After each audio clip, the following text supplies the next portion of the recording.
277면 레위기 20장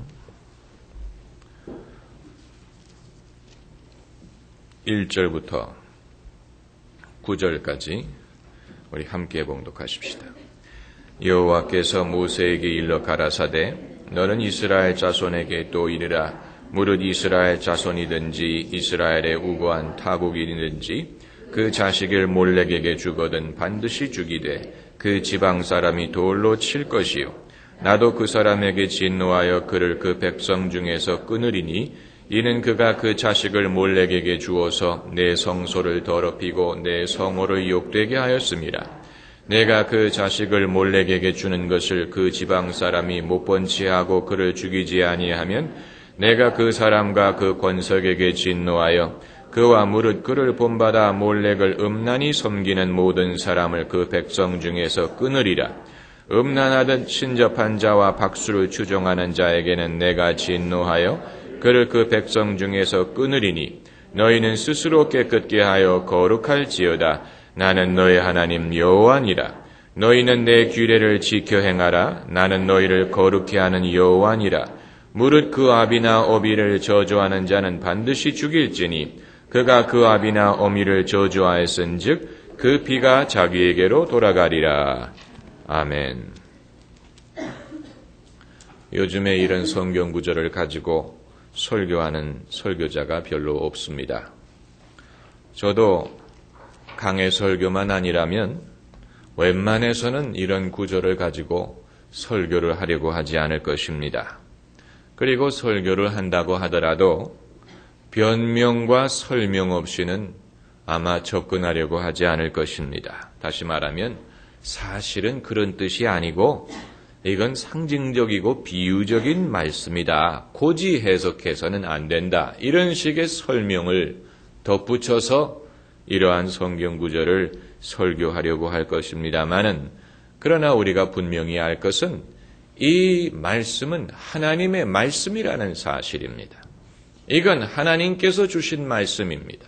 그러므로 사람이 무엇이 관대 하나님의 말씀을 함부로 이렇다 저렇다 말할 수 있겠습니까? 그건 사람이 할 수 있는 일이 아닙니다. 그것을 무시해서는 안 됩니다.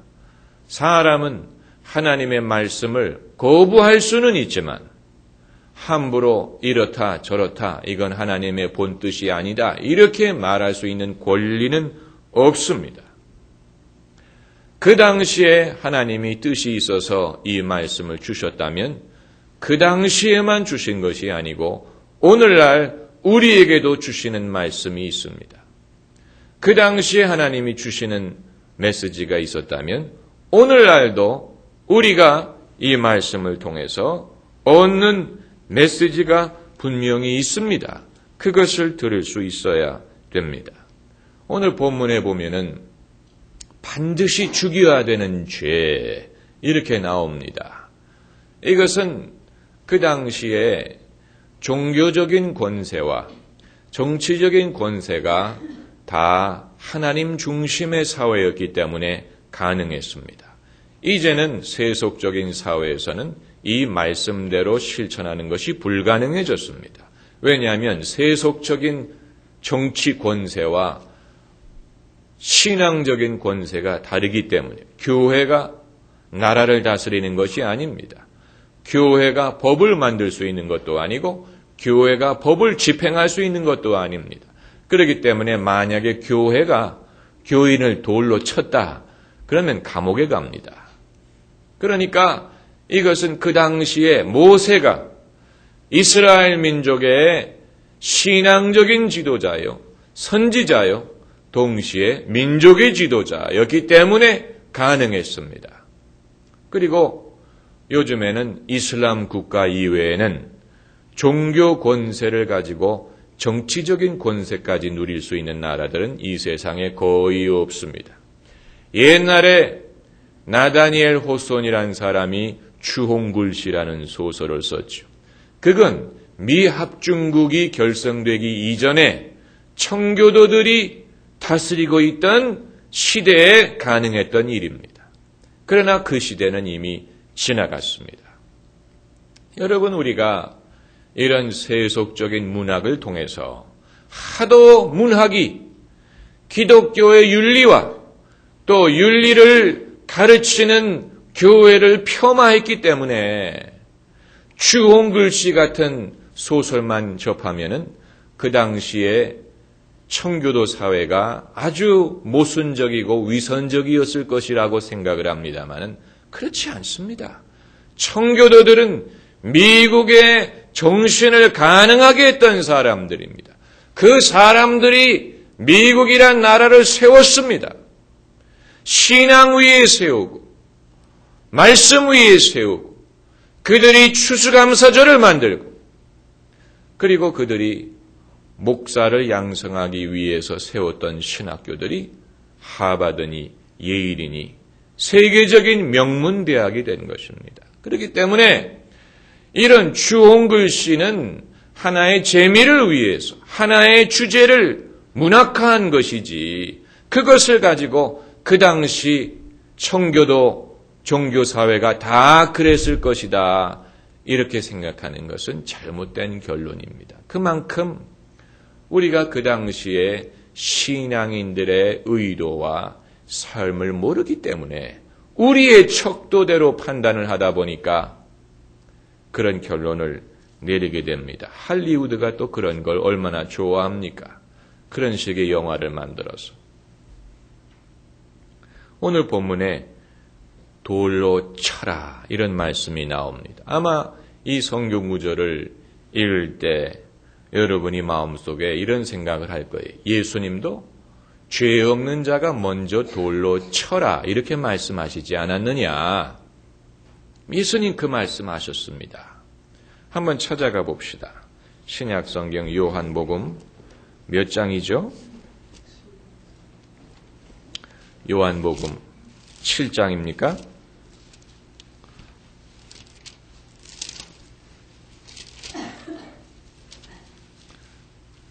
(7장이) 아니에요. 요한복음 8장입니다. 8장의 이 성경책을 유심히 보면은 7장 53절부터 8장 11절까지 이렇게 괄호가 쳐 있고 어떤 사본에는 7장 53절부터 8장 11절까지 없다 이런 설명이 있을 것입니다. 그러니까 신약 성경에 사본이 여러 가지가 있는데 어떤 요한복음 사본에는 이 구절이 없다는 얘기입니다. 그래서 신학자들이 그럼 요한복음 원본에 이게 있었느냐 없었느냐 이걸 가지고 의논을 합니다. 원본에 있었는데 누가 그걸 삭제를 했느냐 아니면 원본에 없었는데 누가 그것을 추가를 했느냐 이건 원본이 우리에게 없기 때문에 증명할 수는 없습니다만은 성 어거스틴은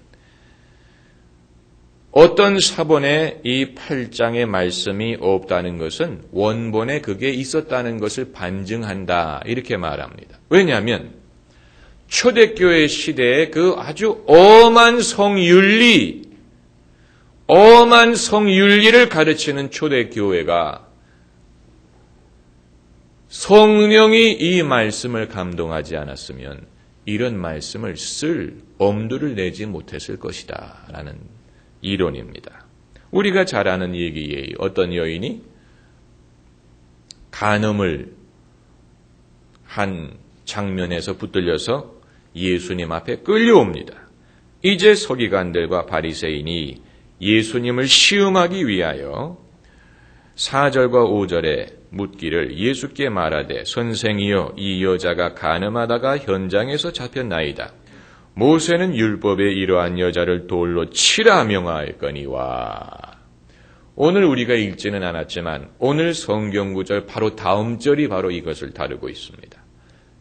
간음했을 경우에는 돌로 치라. 모세 율법에 나온 말씀이 하나님의 말씀입니다. 자, 이 죄를 저지른 여자를 끌고 왔습니다. 그리고 예수님에게 묻습니다. 모세의 율법에는 이러한 자를 돌로 치라 했습니다. 당신은 뭐라고 말하겠습니까?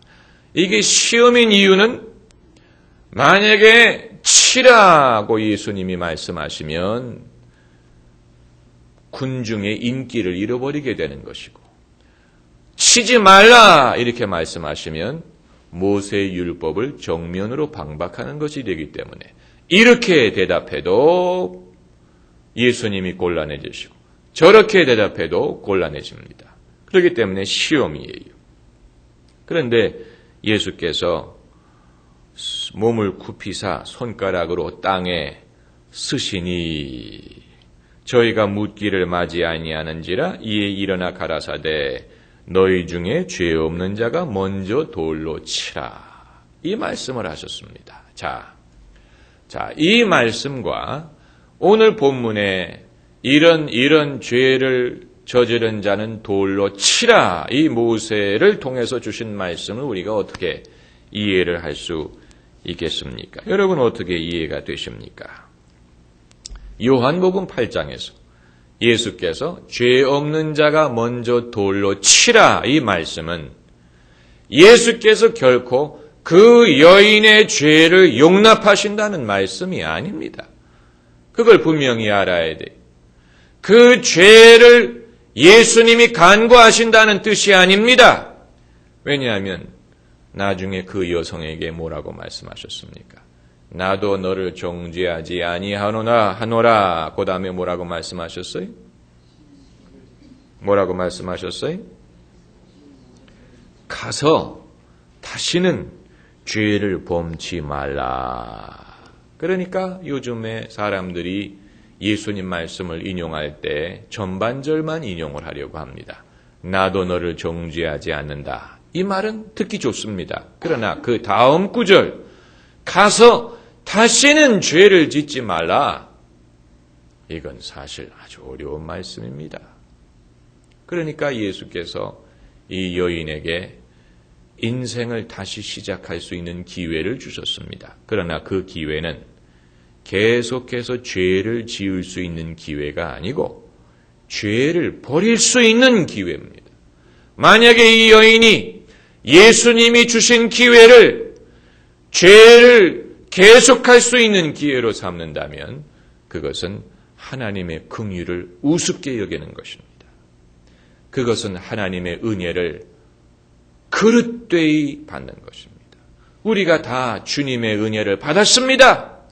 주님이 마땅히 죽어야 할 자를 살려주셨습니다. 이제는 우리가 덤으로 사는 것과 마찬가지입니다. 예수 안에서 우리에게 주어진 모든 시간, 기회 이런 것은 은혜로 주는 것입니다. 거저 주시는 선물입니다.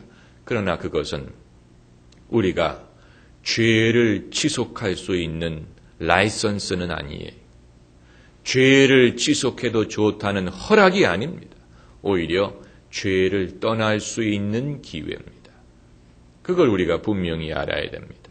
주님이 우리를 용서해 주셨지만 이제는 죄 용서를 받았기 때문에 내 마음대로 살 수 있는 것이 아니고 이제는 죄 용서를 받았기 때문에 그 죄를 떠날 수 있는 기회, 거룩하게 살 수 있는 기회, 이전에 나 중심으로 살고 나를 위해 살았지만 이제는 하나님 나라 중심으로 살 수 있는 기회를 우리에게 주신 것입니다.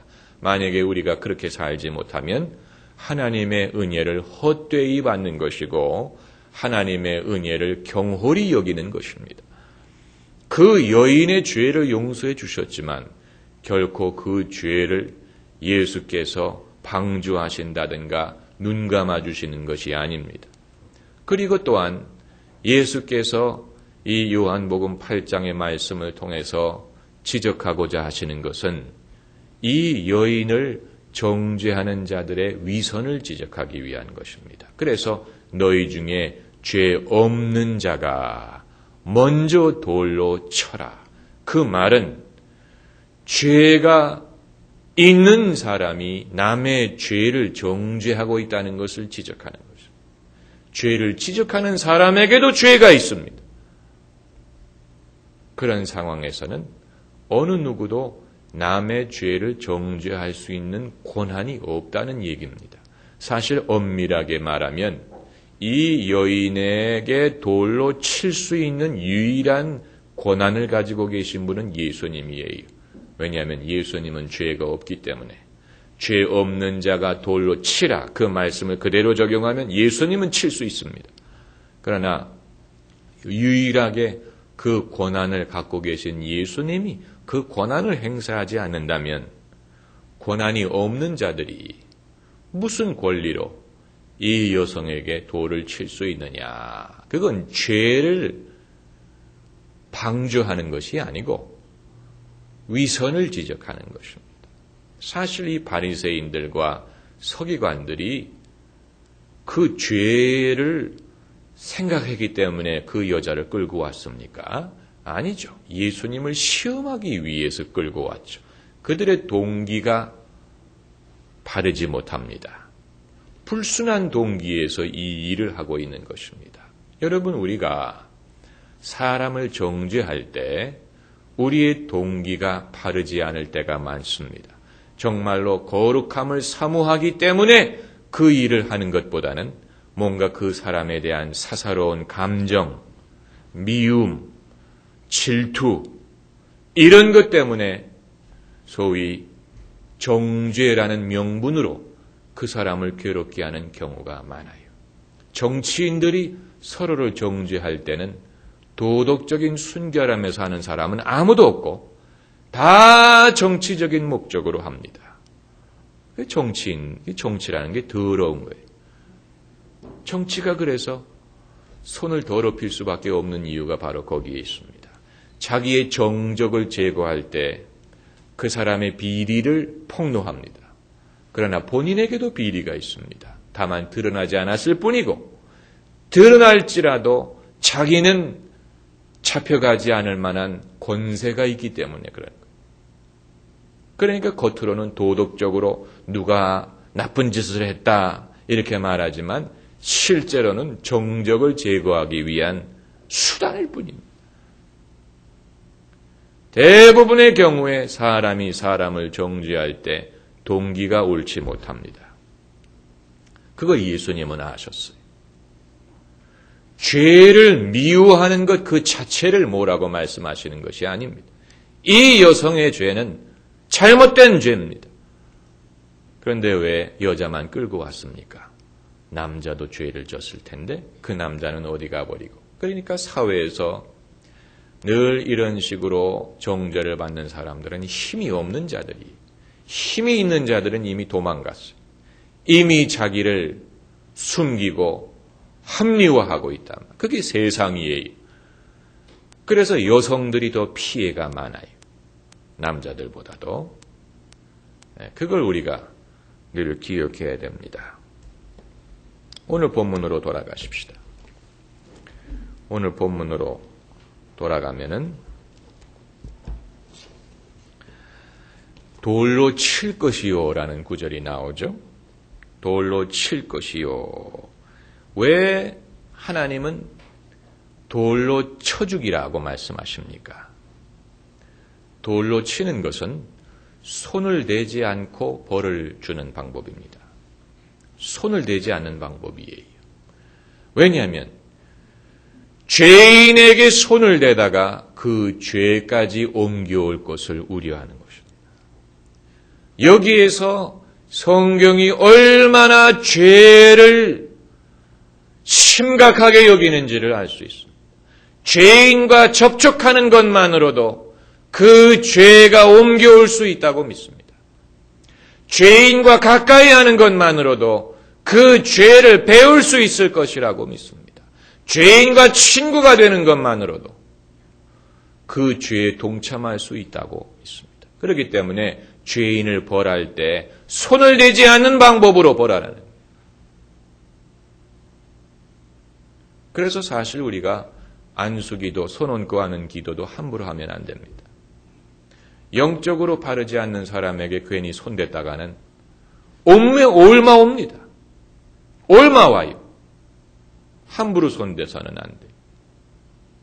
제가 이런 걸 배울 때 제 스승 되신 목사님이 한 번은 교인들 줄 세워가지고 한 사람씩 기도를 해주는데 한 사람이 귀신이 들렸어요. 제가 옆에서 같이 기도하면서 괜히 동정심으로 그 사람의 손을 잡아주려고 했더니 스승 목사님이 손대지 마! 그러더라고요. 손대지 마. 괜한 동정심으로 손대면 안 됩니다. 우리가 동정심을, 이게 인본주의적인 동정심이 돼서는 그 사람을 도와주지도 못하고 귀신을 내쫓지도 못하고 오히려 내가 영적으로 손해를 입을 수가 있다. 그래서 죄인들을 벌할 때 손을 대지 말고 벌을 하라.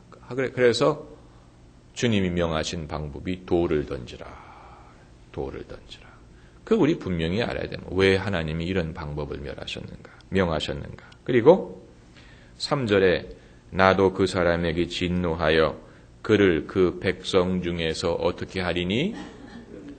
끊으리니. 여러분, 우리가 교회가 죄인을 사랑할 수는 있지만 교회 안에 죄를 용납할 수는 없습니다.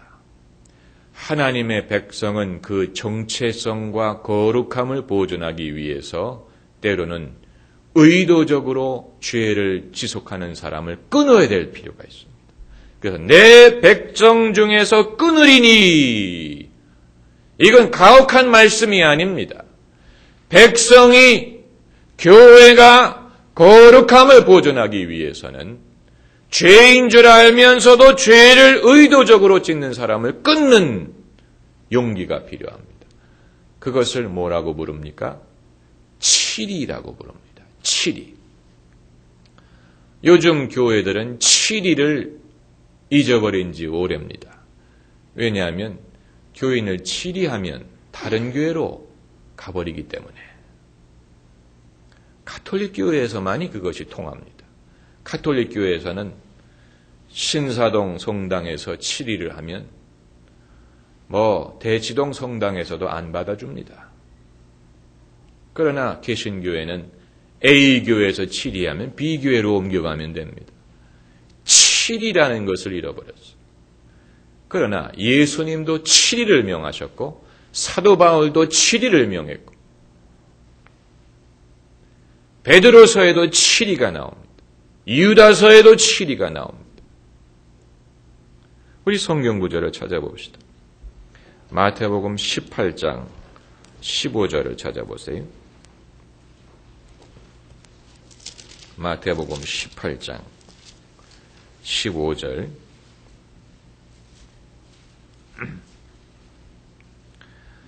이 제 성경은 대한 성서공회에서 만든 성경으로서 이 문단마다 그 문단의 주제를 그 위에다가 파란 글씨로 써놨는데 여기에 쓴 그 주제는 잘못 썼어요. 제 성경에는 15절 위에 용서하라 하고 써놨거든요. 지금 이 말씀이 용서에 대한 말씀이 아니고 치리에 대한 말씀이에요. 15절을 제가 읽습니다. 내 형제가 죄를 범하거든. 여기서 형제라는 것은 함께 믿는 사람이란 뜻입니다. 그러므로 성도, 교우, 교인이란 말입니다. 내 형제가 죄를 범하거든 가서 너와 그 사람과만 상대하여 권고하라. 이 말은 먼저 1대1로 권고하라는 말. 권고하라는 말은 무슨 뜻일까요? 당신 지금 이렇게 하면 안 됩니다. 이건 잘못됐습니다. 이거 버려야 됩니다. 이거 그만두어야 됩니다. 그런 뜻입니다. 여러분, 성도의 교제라는 것이 그저 찾아가서 같이 커피 마시고 재미있게 지내는 게 교제라고 생각해서는 안 돼요. 성도의 교제는 때로 이런 면이 있어야 됩니다. 가서 너와 그 사람과만 상대하여 권고하라. 아무에게도 알리기 이전에, 교회에게 알리기 이전에, 제3자에게 알리기 이전에 가서 너와 그 사람과만 상대하여 권고하라. 만일 들으면 내가 내 형제를 얻은 것이요. 그 말은 그 교인을 살렸다는 거예요. 교인의 그 지위를 지켜주었다. 보호해 주었다. 그런 뜻입니다. 그런데 16절에 만일 듣지 않거든. 저쪽에서 나 죄 안 졌다. 나 잘못한 거 없다. 왜 나한테 그러느냐. 안 듣거든. 한두 사람을 데리고 가서 두세 증인의 입으로 말마다 증참케 하라. 이제는 문제가 더 복잡해진 거예요. 이제는 증인을 데리고 가라. 그래서 지금 저 사람이 잘못한 것을 증명해 줄 수 있는 사람, 두세 사람. 왜냐하면 성경에서 증인은 항상 적어도 두세 명이 돼야 됩니다. 네? 한 명이 지적하는 것으로 안 돼요. 두세 사람의 증인이 반드시 있어야 됩니다. 그래서 두세 증인의 입으로 말마다 증참케 하라. 만일 그들의 말도 듣지 않거든 교회에 말하고. 마태복음에 교회라는 말이 두 번 등장하는데 첫째는 마태복음 16장에 내가 이 반석 위에 내 교회를 세우리라 하는 말씀이고 두 번째는 바로 이 본문입니다. 예수님이 순환당하시기 전에 교회라는 말을 사용하셨는데 여기에 있습니다. 그들의 말도 듣지 않거든 교회에 말하고 이제는 온 교회에 그 사실을 고하라는 거예요. 아무개 성도에게 어떤 죄가 있는데 그것을 인정하지 않고 회개하지 않는다. 교회가 그 교회 차원에서 그거를 다루라는 얘기예요. 교회에 말하고 교회 말도 듣지 않거든 어떻게 여기라? 이방인과 세리와 같이 여기라. 이게 바로 끊는다. 백성 중에서 끊으라는 말이에요. 사귀지도 말고 교인으로 여기지도 말고 교회 일을 시키지도 말고 끊으라는 거예요. 그건 교회의 거룩함을 보존하기 위해서 반드시 필요한 일입니다. 제가 미국에서 다니던 미국인 교회에 비슷한 일이 있었습니다. 그 교회에서 찬양 싱어도 하고 또 소그룹 리더도 하고 아주 믿음도 좋고 열심도 있고 아주 그 교회의 일꾼인 사람이 교회 다른 사람과 눈이 맞았어요. 그래서 자기의 배우자를 버리고 둘이 살림을 차렸어요.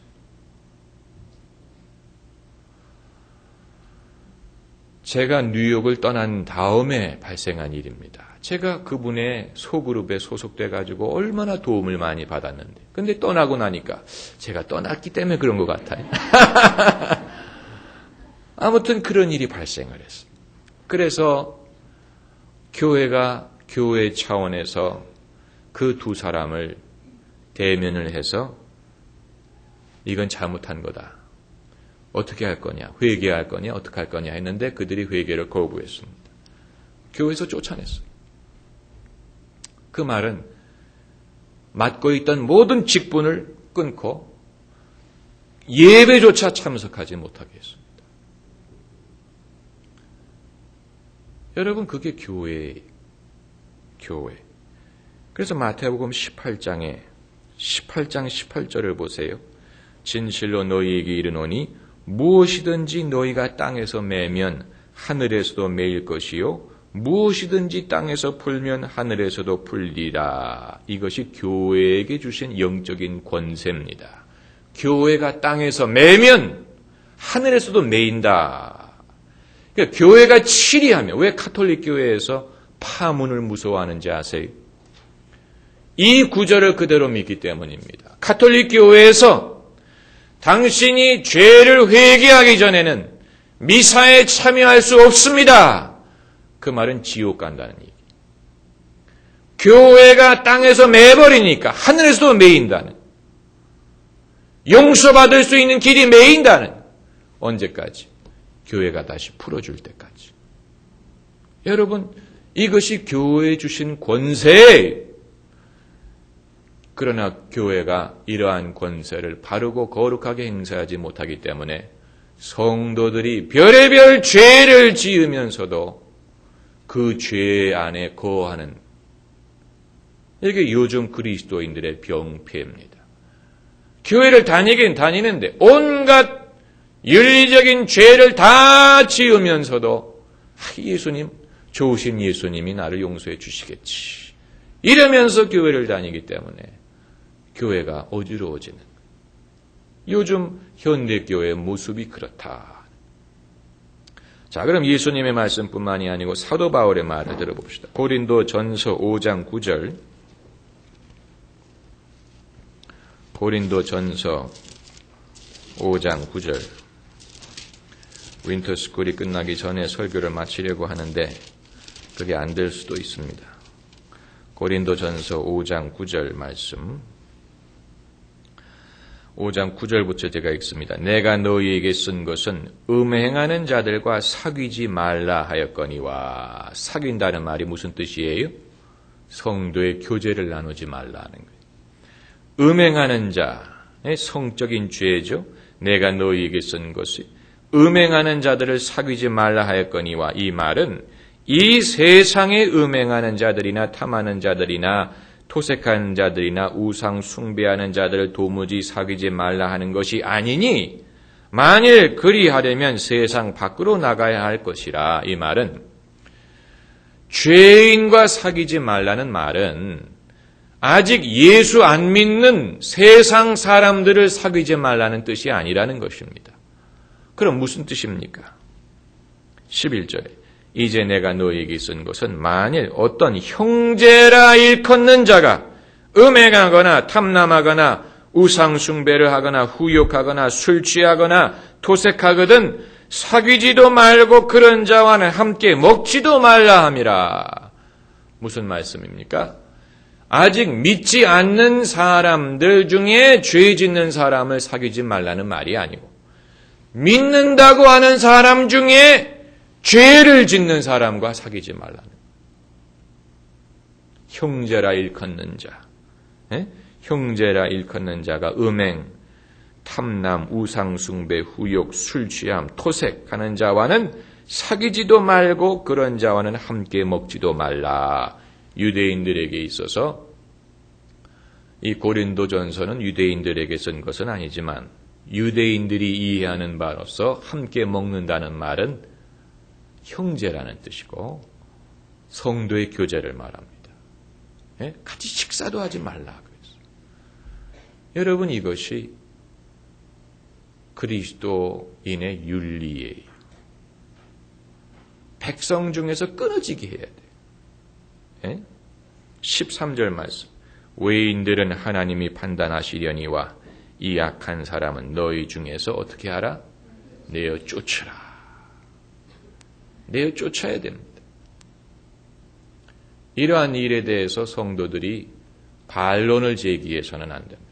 예수님이 다 사랑하라고 하지 않았느냐? 그건 하나만 알고 둘은 모르는 거예요. 하나님의 사랑을 그런 식으로 이해해서는 안 됩니다. 하나님은 그저 어이고 내 자식 불쌍해라 이런 하나님은 동정하시지 않아요. 하나님의 사랑은 거룩한 사랑. 할렐루야. 자, 오늘 본문으로 다시 돌아가십시다.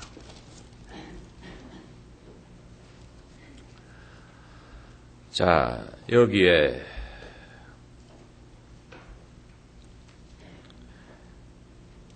또 9절 말씀을 보면은 무릇 그 아비나 어미를 저주하는 자는 반드시 죽일지니.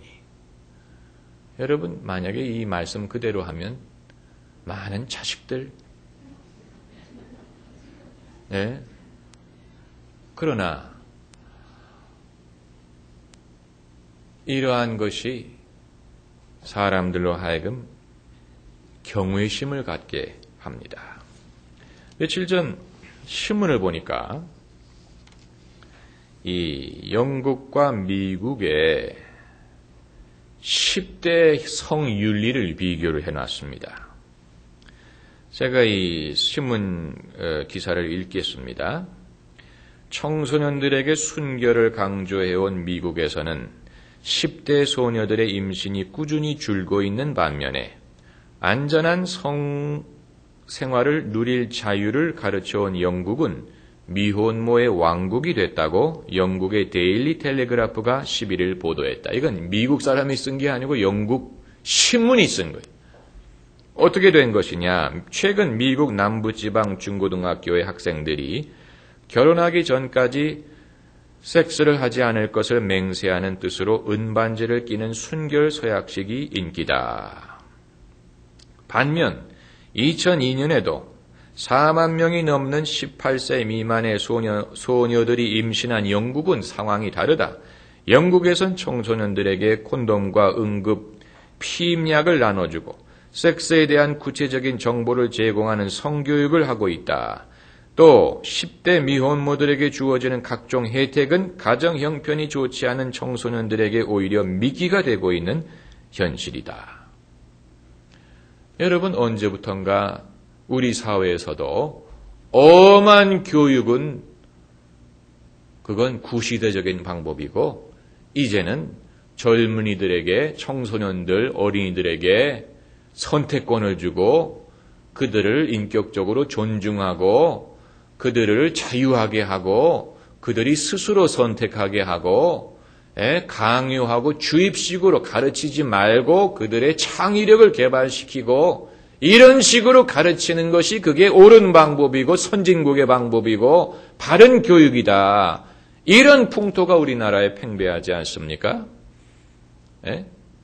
그런데 그건 성경적인 방법이 아니에요. 그건 인본주의적인 방법. 그건 어디까지나 사람의 철학이에요. 성경은 그런 식으로 가르치지 않았습니다. 성경은 부모를 저주하는 자를 죽이라 그랬어요. 얼마나 엄합니까?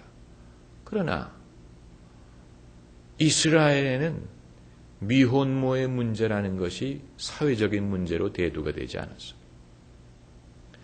우리가 그들의 자유를 존중하고 그들에게 선택할 수 있는 기회를 주고 교육도 마찬가지 아닙니까? 우리가 요즘에 우리나라의 교육이 나쁘다고 얼마나 떠들어댑니까?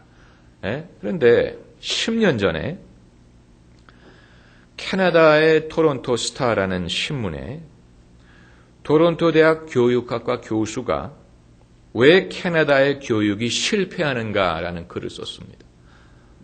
우리나라만 지금 교육의 문제를 가지고 고민하는 게 아니, 캐나다에 조기 유학 많이 보내잖아요. 왜 캐나다의 교육이 실패하느냐? 이 교수가 캐나다의 교육과 아시아의 교육 제도를 비교했습니다. 그가 말하기를 아시아의 교육은 더 많은 것을 학생들에게 요구하고 학생들이 더 오래 더 많이 공부하고 더 많은 것을 배운다. 그리고 캐나다의 어린이들보다 학술적인 성취를 존경하게 한다. 그랬어요. 우리나라에서 공부 잘하는 애들 존경하는 거. 그거 나쁜 게 아니에요. 그리고 말하기를 유교 전통은 지식에 대한 존경을 강조하고 권위를 존중하는 법을 가르치고 선생님은 지도자다. 그런데 캐나다에서는 교사 중심의 수업, 노력 위주의 수업에 반대한다. 교사는 지도자가 아니고 돕는 사람이고 학생의 참여와 자존감을 가장 중요한 교육 가치로 여긴다는 거예요. 캐나다에서. 그러므로 평가라는 것에 대해서 거부감을 가진다. 그래서 캐나다는 학생들을 평가하는 것을 주저한다는 거예요.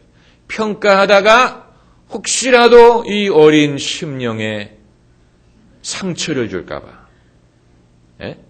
그래서 못하는 아이도 다 잘한다. 정직하게 평가를 하지 못한다는. 그런데 그 결과가 어떻게 되느냐. 이런 어린이들이 성인이 돼서 세상의 현실에 부딪히니까 세상은 그렇게 해주지 않는다는. 그러면서 학교에 다닐 때 바른 교육을 받을 기회를 박탈당했다고 생각을 한다고 말했습니다. 그런데 이 교수가 뭘 지적했냐면은 캐나다나 미국에서도 사립학교는 그렇게 가르치지 않는다. 사립학교에서도 어린이들의 자존감이나 참여를 중요하게 여기지만 자존감은 어디까지나 자기 성취와 노력의 결과지 노력 없이 희생 없이 얻을 수 있는 것이 아니라고 가르친다. 그렇기 때문에 여러분 우리는 우리의 그동안에 잘하고 있는 것을 헌신자처럼 생각도 하지 않고 내버리려고 해서는 안 됩니다. 사회 풍조도 마찬가지예요. 예? 자유가 많은 건 좋아요. 민주주의 좋아요. 그러나 민주주의 사회가 돼가면서 사사기에 있는 말씀처럼 그 당시에 이스라엘에는 임금이 없으므로 백성들이 자기 좋을 대로 행하였더라. 이렇게 만들어서는 안 된다. 백성들이, 국민들이 자기 좋을 대로, 자기 생각대로, 자기가 왕이, 적어도 신앙적으로 볼 때는 그것이 사람들로 하여금 하나님을 경외하지 않게 만들고 하나님의 말씀을 업신여기게 만들고 신앙으로부터 멀어지고 하나님의 말씀으로부터 멀어지고 사람도 나라도 교회도 망령되이 변할 수밖에 없는 것입니다. 그러므로 오늘 이 본문 말씀에서 왜 하나님이 이러한 요구를 하셨는지를 우리가 알아야 됩니다. 거룩함에 대한 하나님의 열망을 알아야 돼요. 죄인을 끊으라. 거룩함, 교회와 성도의 거룩함, 귀중히 여기고 보존해야 될 것입니다. 기도하십시다.